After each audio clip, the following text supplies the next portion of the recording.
अफझल खान भेटीच्या वेळी आमच्या हातून जर चूक घडली असती तर आज दिसलो असतो का तुम्हाला इथे?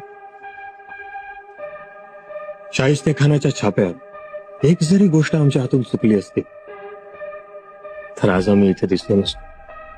असंख्य चुका होतील अशीच परिस्थिती होती प्रत्येक वेळी, पण आम्ही एकदाही चुकलो नाही. प्रत्येक वेळी योग्यच निर्णय घेतले. त्याचं कारण उत्तम नियोजन. शंभरूचं एक लक्षात घे, आम्ही आग्र्याला जाण्या अगोदर आग्र्याहून परतण्याचं नियोजन करून गेलो होतो. आपण आग्र्याहून सुटलो.